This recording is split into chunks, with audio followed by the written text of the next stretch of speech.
Vous êtes-vous déjà interrogé sur la raison pour laquelle certains attachements refusent obstinément de s'éteindre, alors même qu'un silence pesant s'installe entre deux êtres, comparable à une nuit sans fin?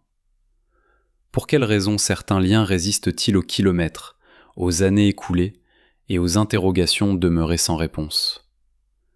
Revenant inlassablement sous forme de réflexions, de rêves nocturnes et de vagues soudaines de mélancolie, selon l'approche jungienne, rien n'arrive par pur hasard.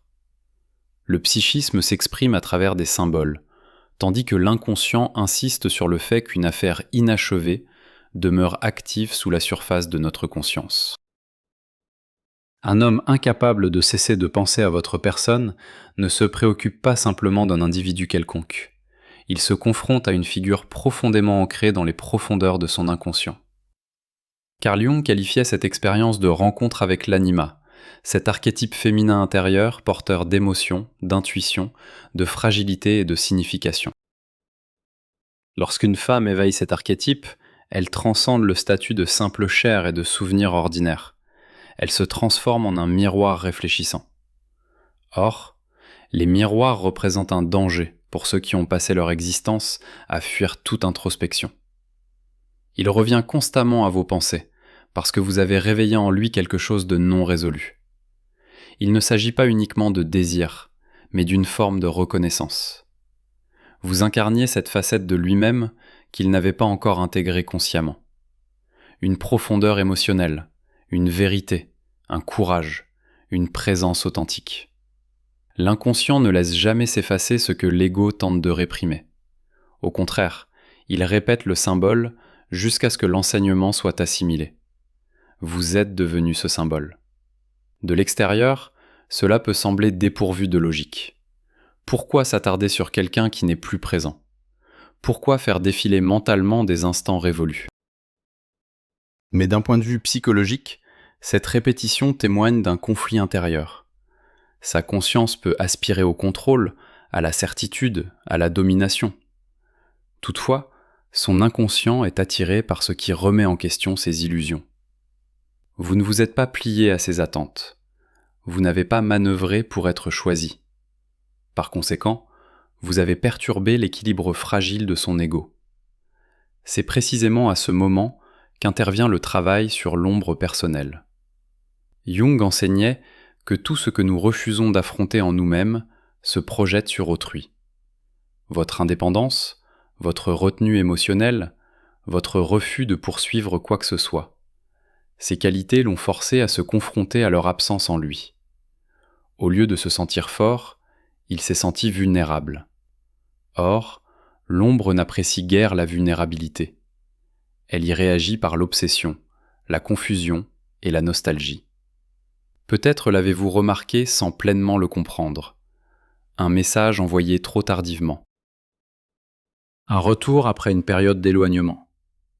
Une tentative soudaine de renouer après une distance émotionnelle. Ce ne sont pas des signes de maîtrise, mais des manifestations d'une fragmentation intérieure.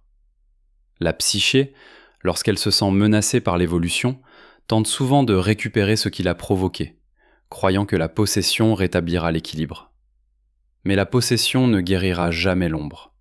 Seule la prise de conscience peut y parvenir. Et maintenant, tournez votre regard vers l'intérieur. Vous n'agissez plus depuis la position où vous étiez auparavant. Quelque chose en vous s'est transformé. Vous avez entamé le processus d'individuation, ce retour vers votre propre centre. Vous ne cherchez plus de confirmation de votre valeur. Vous observez au lieu de poursuivre.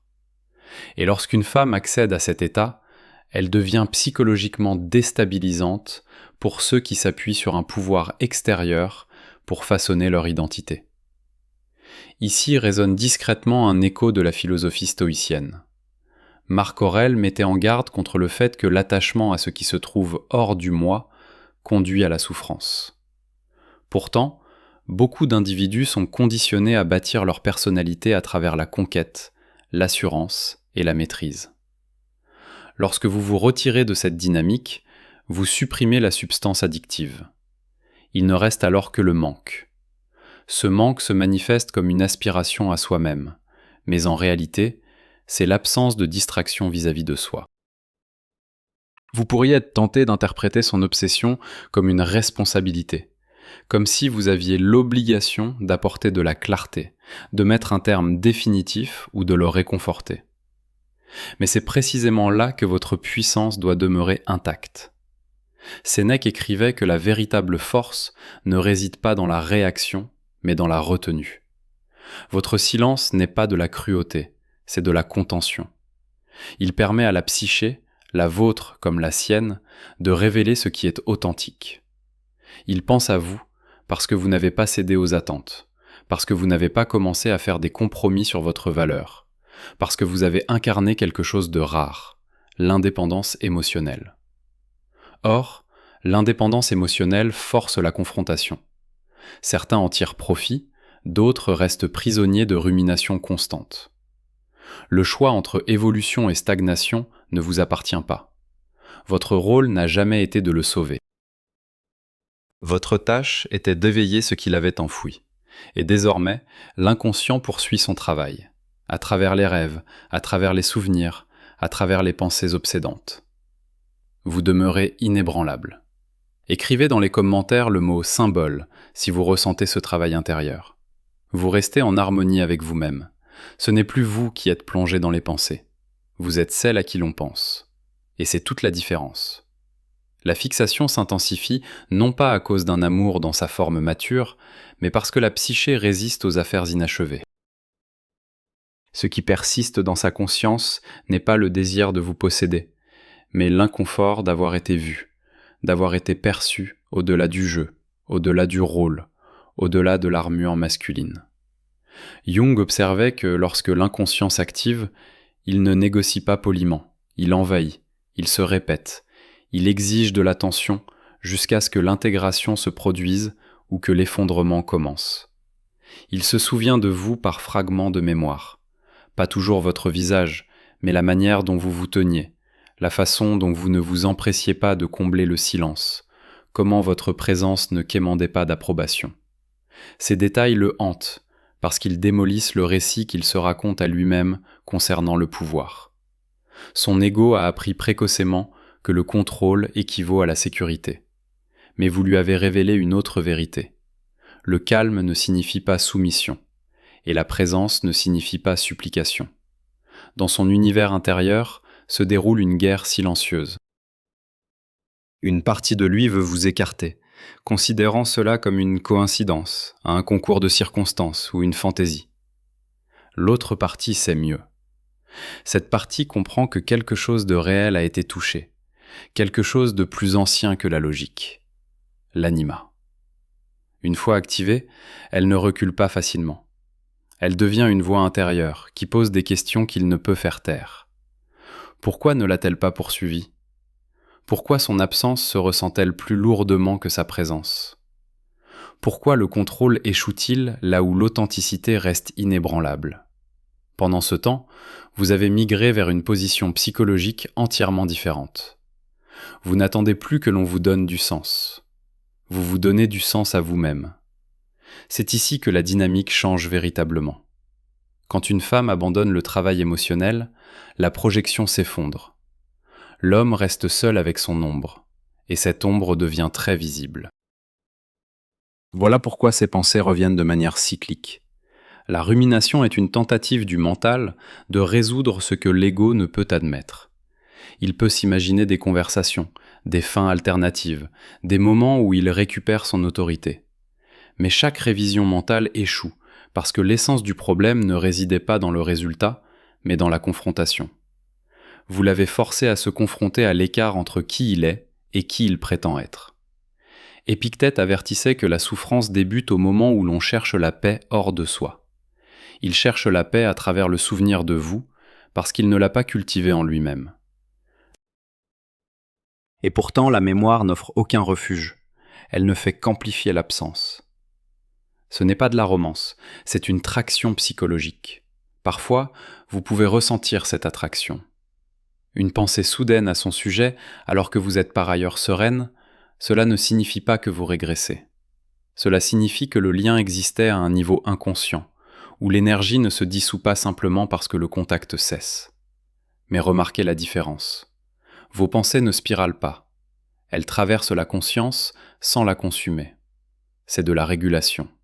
C'est de l'évolution. Son esprit, en revanche, continue de tourner en boucle. Il tente de recadrer ce qui s'est passé, d'assigner de la logique là où il n'y avait que ressenti. Il peut se dire que vous êtes parti parce que vous ne l'avez pas compris, parce que vous n'étiez pas prête, parce que le moment n'était pas propice. Toutes ces narratives visent à éviter une vérité plus difficile. Vous êtes parti parce que rester aurait signifié trahir votre propre évolution. Vous n'avez pas fui par peur de l'intimité. Vous vous êtes retiré parce que l'intimité exigeait une réciprocité qu'il n'était pas encore capable d'offrir. Ce niveau de clarté ne vient pas immédiatement. Il émerge à travers la répétition, à travers l'éloignement, à travers l'observation sans jugement. Vous avez commencé à remarquer les schémas non seulement chez lui, mais dans la façon dont vous réagissiez. Comment vous vous repliez sur vous-même pour accommoder l'ambivalence. Comment vous traduisiez le potentiel en promesse. Comment vous portiez le fardeau émotionnel pour deux personnes. Ces comportements ne proviennent pas de la faiblesse. Ils proviennent d'un conditionnement profondément enraciné qui équivaut l'amour au sacrifice et la connexion à l'endurance. Mais le véritable amour ne demande pas d'endurance. Il invite à la présence. Et la présence ne peut exister là où l'un donne constamment pendant que l'autre reçoit sans rendre. Vous avez commencé à sentir l'inégalité non pas comme une accusation, mais comme une information. Quelque chose en vous a dit « cela ne convient plus ». Ce n'était pas dramatique, aucune confrontation explosive. Juste un savoir silencieux et inébranlable qui s'est installé dans votre corps avant que votre esprit puisse le formuler en mots. C'est ainsi que fonctionne l'intuition jungienne. Elle ne crie pas, elle murmure. Et si vous êtes assez calme, vous l'entendez. Vous l'avez entendu. Et vous avez agi en conséquence. Non pas par vengeance, non pas par punition, mais par alignement. Vous vous êtes aligné avec votre propre vérité. Et cette vérité ne comportait pas de place pour quelqu'un qui ne pouvait vous rencontrer là où vous étiez. Maintenant, il se retrouve avec les fragments de ce qui aurait pu être, les tournants et les retournants dans son esprit, essayant de comprendre où les choses ont déraillé. Mais les choses ne déraillent jamais vraiment. Elles se révèlent simplement. Ce qu'il pensait être de la connexion était en grande partie de la projection. Ce qu'il prenait pour de l'intimité était souvent de l'intensité. L'intensité imite la profondeur, mais elle ne la sustente pas. La profondeur nécessite de la vulnérabilité, de la cohérence et du courage pour rester présent même lorsque l'inconfort surgit. Il n'était pas encore là, et vous ne pouviez pas l'y amener. Voilà une leçon que beaucoup de femmes apprennent tardivement. Vous ne pouvez pas éveiller quelqu'un qui dort volontairement. Vous ne pouvez qu'incarner votre propre éveil et observer qui résonne avec lui. Il ne résonnait pas. Pas vraiment. Pas d'une manière qui honorerait qui vous étiez en train de devenir. Et donc vous êtes parti. Non pas en claquant des portes, mais en les fermant doucement derrière vous. Cette distinction compte. Le drame garde les gens liés. Le calme les libère. Vous avez choisi le calme. Et dans ce calme, quelque chose de nouveau a commencé à émerger. Non pas l'oubli, mais la clarté. Non pas l'indifférence, mais la paix. Vous n'avez pas dû vous forcer à cesser de vous soucier. Vous avez simplement cessé de porter ce qui ne vous appartenait jamais. Ses luttes, son ambivalence, son incapacité à s'engager pleinement. Aucune de ces choses n'était votre fardeau à réparer. Elles étaient les siennes à affronter. Et maintenant, il les affronte. Peut-être pas consciemment, peut-être pas avec les mots, mais l'inconscient ne se repose jamais. Il continue de traiter, de répéter, d'insister, jusqu'à ce que quelque chose change. Certains hommes utilisent cela comme carburant pour leur croissance. Ils se confrontent à l'ombre, intègrent l'anima et émergent transformés. D'autres résistent. Ils restent dans les pensées, dans les regrets, dans le fantasme de ce qui aurait pu être. Cette résistance n'est pas votre problème. Elle n'a jamais été votre problème. Votre seul travail était de rester fidèle à vous-même. Et vous l'avez fait. Maintenant, vous récoltez les bénéfices de cette fidélité, non pas en validation externe, mais en paix intérieure. Vous vous réveillez sans le poids de questions non résolues. Vous avancez dans votre journée sans l'impulsion de vérifier, d'analyser ou de déchiffrer. Vous êtes simplement présente. Présente à votre propre vie, à vos propres désirs, à vos propres possibilités. C'est ce que signifie récupérer votre énergie.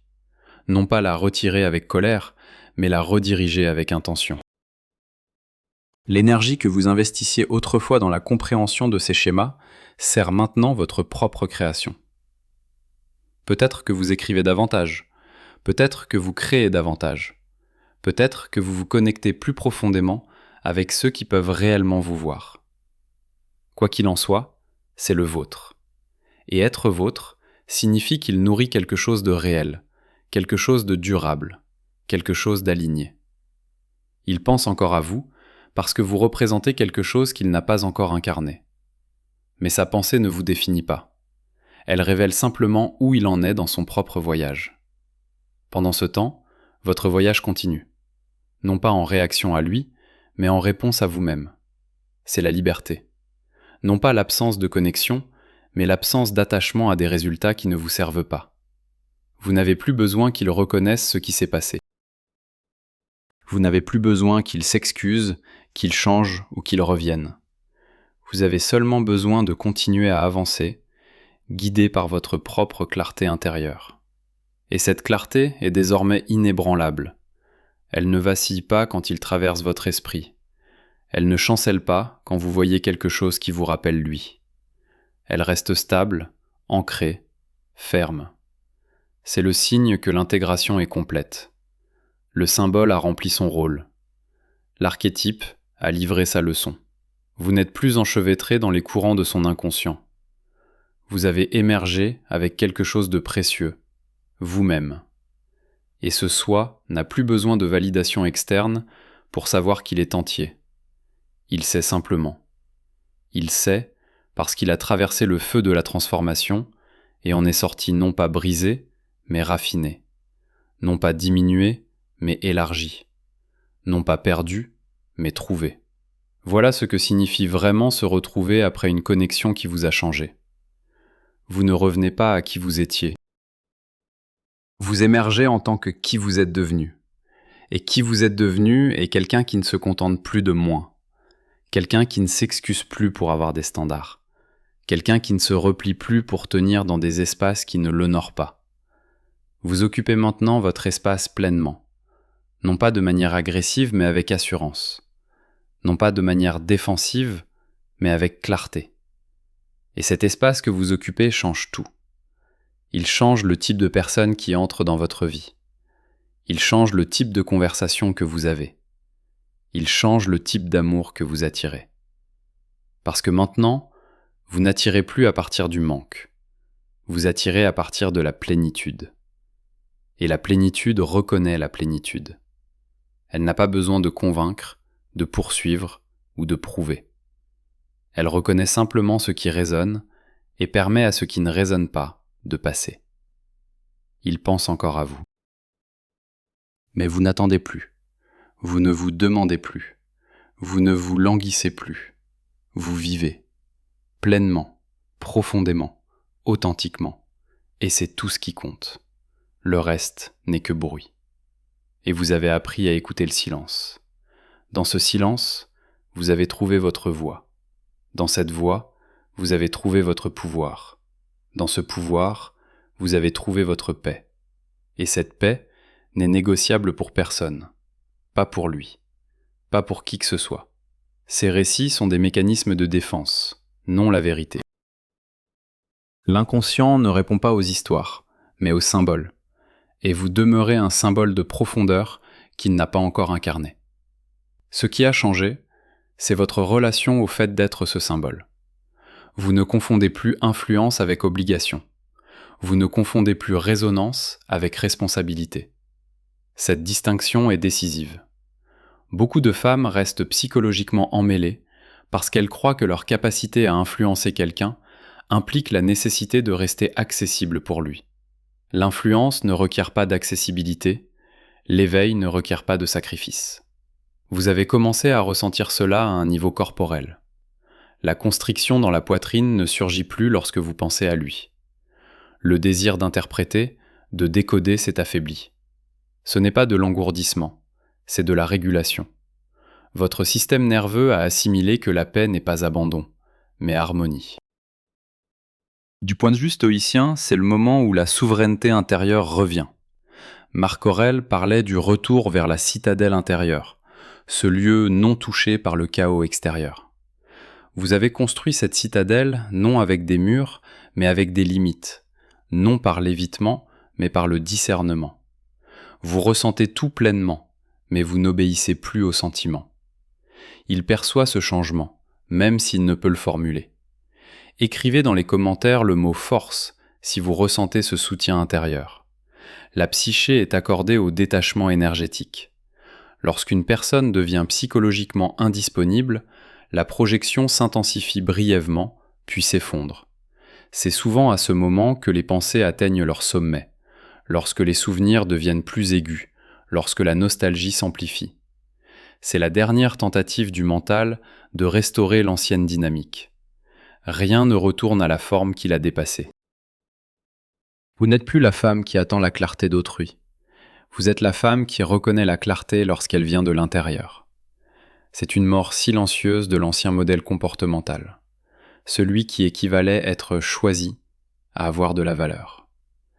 Ce modèle se dissout non par rejet, mais par compréhension. Et avec la compréhension vient la compassion. Non celle qui rouvre les portes, mais celle qui libère du ressentiment. Vous pouvez voir sa lutte sans l'endosser. Vous pouvez reconnaître la connexion sans y rentrer à nouveau. C'est ce que Jung voulait dire en parlant de maintenir la tension des opposés, d'honorer la vérité et de la suivre sans insistance. Le lien psychologique ne disparaît pas, il se transforme. Il passe du sentiment d'attachement à la compréhension, de l'accrochage à la signification. Vous portez la leçon, non la nostalgie. Et cette distinction détermine si une femme répétera son passé ou le transcendra. À cette étape, l'inconscient change de focus. Votre énergie ne circule plus autour de problèmes non résolus. Elle commence à s'orienter vers ce qui est possible. La créativité augmente, l'intuition s'aiguise, les désirs se clarifient. Vous ne réagissez plus, vous choisissez. C'est la conséquence naturelle de l'intégration. Il peut rester sur place, continuant à penser, continuant à tourner en rond, ou bien il peut évoluer. Cette issue dépend de sa relation avec lui-même. Votre relation a déjà commencé. Maintenant, l'important n'est pas qui pense à vous, mais qui vous devenez lorsque vous n'avez plus besoin qu'on pense à vous. C'est ici que la liberté mûrit en paix, non en excitation, non en tension. La paix qui ne dépend pas de l'attention. Vous n'êtes plus une question dans les esprits d'autrui. Vous êtes vous-même la réponse dans votre vie. Et voilà que quelque chose s'apaise. Non par des feux d'artifice, non par des déclarations, mais par un silence corporel profond. Peu de gens parlent de cette étape parce qu'elle manque de spectacle. Et pourtant, c'est ici que la transformation devient irréversible. La psyché ne cherche plus de miroir à l'extérieur. Elle se tourne vers l'intérieur et se connaît elle-même. Vous commencez à remarquer combien peu d'énergie vous dépensez désormais à repasser le passé. Comment les questions qui vous engloutissaient autrefois, pourquoi cela est arrivé, pourquoi cela s'est terminé, pourquoi ils pensent encore à moi, perdent leur force émotionnelle. Elles peuvent surgir brièvement, mais ne servent plus de point d'ancrage. C'est un signe infaillible d'intégration. La leçon est assimilée.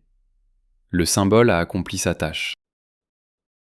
Jung croyait que lorsqu'un archétype remplit son rôle, il relâche son emprise. Ce qui semblait autrefois prédéterminé se ressent maintenant comme formatif. Vous ne niez pas sa signification. Vous ne vivez simplement plus à l'intérieur de lui. La rencontre devient partie de votre lignée psychique. non de votre identité actuelle. Et cette distinction libère un immense espace intérieur. Dans cet espace naît quelque chose de nouveau. Non l'urgence, non la nostalgie, mais la confiance en soi. Vous faites confiance à vos perceptions. Vous faites confiance à votre timing. Vous faites confiance à votre capacité à vous éloigner de ce qui contredit votre vérité. Cette confiance ne crie pas, elle ne s'annonce pas. Elle se manifeste dans la détente du corps, la clarté dans la prise de décision et un sentiment inébranlable d'harmonie intérieure. Peut-être pense-t-il encore à vous. Cette réalité ne vous trouble plus, ni ne vous embellit. Elle existe, simplement. Maintenant, vous comprenez qu'être inoubliable ne signifie pas être lié par des obligations. Certaines personnes se souviennent de nous, non parce que nous sommes faits l'un pour l'autre, mais parce que nous sommes devenus un tournant. Vous n'étiez pas destiné à rester, vous étiez destiné à éveiller la conscience. La sagesse stoïcienne achève cet arc avec précision. Épictète enseignait que la liberté commence lorsque nous cessons de livrer notre état intérieur aux forces extérieures. Vous avez récupéré cette indépendance. Aucun message ne peut ébranler votre équilibre intérieur. Aucun silence ne peut saper votre estime de soi. Aucun souvenir ne peut vous arracher du présent. Ce n'est pas du détachement émotionnel, c'est de la maturité émotionnelle. Il y a aussi du pardon ici, mais pas ostentatoire. Il est silencieux, intérieur et non négociable. Vous pardonnez non pour ouvrir de nouvelles portes, mais pour vous débarrasser des conséquences psychologiques. Vous comprenez que les gens agissent à partir de leur niveau de conscience. Certains rencontrent le miroir et grandissent. D'autres se détournent. Les deux chemins existent. Aucun ne vous définit. Maintenant, c'est le choix qui vous définit. Vous choisissez la profondeur plutôt que l'intensité, la présence plutôt que la poursuite, la cohérence plutôt que l'approbation. Ces décisions recablent le système nerveux. Elles modifient les types de connexions qui peuvent maintenant vous atteindre. Ce qui semblait autrefois attrayant mais instable ne convient plus. Vous n'êtes plus attiré par le potentiel, vous êtes attiré par la stabilité. C'est ici que se produit la véritable renaissance. Non en devenant quelqu'un de nouveau, mais en se débarrassant de ce qui ne vous a jamais appartenu, du besoin d'être mémorable, de l'aspiration à être désiré, de l'habitude de donner excessivement. Tout cela s'évapore lorsque le sens de sa propre valeur est assimilé plutôt que discuté. Maintenant, vous vous tenez différemment, vous écoutez différemment, vous aimez différemment. Aucune précipitation à définir quoi que ce soit, aucune aspiration à sécuriser quoi que ce soit, aucune crainte de la séparation. Et cette position intérieure change tout. La psyché se détend, le corps s'assouplit, la vie semble moins une épreuve qu'un dialogue. S'il pense à vous maintenant, c'est à une distance que vous n'avez plus besoin de combler. Ses pensées ne vous attachent plus. Elles vivent dans son monde, non dans le vôtre. Vous avez pleinement acquis le droit d'être l'auteur de votre propre histoire. Et voici la vérité que peu sont prêts à accepter. Les relations les plus fortes ne durent pas toujours longtemps. Certaines existent exclusivement pour nous ramener à nous-mêmes. Une fois ce retour achevé, demeurer dans de telles relations serait régressif. Vous ne poursuivez plus la compréhension, vous l'incarnez. Vous ne cherchez pas de signes, vous faites confiance aux indications. Vous n'avez pas besoin d'attendre d'être choisi. Une femme qui connaît sa valeur ne poursuit personne, elle choisit elle-même. Écrivez dans les commentaires le mot « valeur » si vous êtes prête à vous choisir.